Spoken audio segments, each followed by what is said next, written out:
എന്താണ് കെലിമത്ത് എന്ന് പറഞ്ഞാൽ? സാധാരണഗതിയിൽ പിതാവും മാതാവും തമ്മിലുള്ള ബന്ധത്തിലാണ് പുത്രന്മാർ ജനിക്കുക. യേശുവിന്റെ കാര്യത്തിൽ അതുണ്ടായിട്ടില്ല. മീൻസ് ഈസാ നബിയുടെ കാലത്തിൽ അതുണ്ടായിട്ടില്ല. പിന്നെയോ അള്ളാഹുവിന്റെ പ്രത്യേകമായ കെലിമത്ത് ഉണ്ടാവട്ടെ കുൻ, അങ്ങനെ ഉണ്ടായി. അതാ കെലിമത്ത് എന്ന് പറയുന്നത്. റൂഹ് മിൻഹു എന്ന് പറഞ്ഞാലോ അള്ളാഹുവിന്റെ പ്രത്യേകമായ ആത്മാവ് സാധാരണഗതിയിൽ ആൺ പെൺ ബന്ധം വഴി പുത്രനിലേക്ക് നിക്ഷേപിക്കപ്പെടുന്നതിന് പകരം ജിബ്രീൽ അലൈഹിസ്സലാത്തു വസ്സലാം വഴി അള്ളാഹുവിന്റെ ഉടമസ്ഥതയിലുള്ള നിയന്ത്രണത്തിലുള്ള മനുഷ്യാത്മാക്കളിൽ ഒന്ന് ഈസാ നബിയിലേക്ക് നിക്ഷേപിക്കപ്പെട്ടു. ഇതിനപ്പുറം വേറെ ഈസാ നബി അള്ളാഹുവിന്റെ ആത്മാവ് പിരിഞ്ഞുണ്ടായതാണെന്നും അള്ളാഹുവിന്റെ കെലിമത്തും കൊണ്ട് രൂപം പ്രാപിച്ച് ഇറങ്ങി വന്നതാണെന്നും വിശ്വസിക്കുകയാണെങ്കിൽ പിന്നെ എങ്ങനെ പടച്ചറബ് സംസാരിച്ചു എന്നുള്ളതിന് ഉത്തരം പറയേണ്ടി വരും. ഒന്ന്.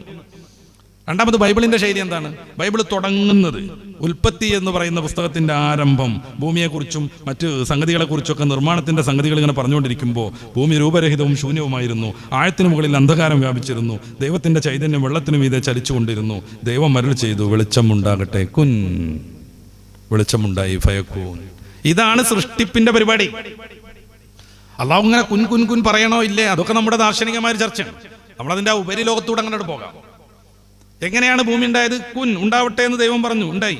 വെളിച്ചം നല്ലതെന്ന് ദൈവം കണ്ടു, അവിടുന്ന് വെളിച്ചത്തെ ഇരുളിൽ നിന്ന് വേർതിരിച്ചു. വെളിച്ചത്തിന് പകലെന്നും ഇരുളിന് രാത്രിയെന്നും പേരിട്ടു. സന്ധ്യയായി പ്രഭാതമായി ഒന്നാം ദിവസം. ഇനി ദൈവം വീണ്ടും അരുൾ ചെയ്തു ജലമധ്യത്തിൽ ഒരു വിധാനം ഉണ്ടാകട്ടെ കുൻ, അത് ജലത്തെ രണ്ടായി തിരിക്കട്ടെ. ദൈവം വിധാനമുണ്ടാക്കുകയും അതിന് താഴെയുള്ള ജലത്തെ മുകളിലുള്ള ജലത്തിൽ നിന്ന് വേർതിരിക്കുകയും ചെയ്തു. അപ്രകാരം സംഭവിച്ചു.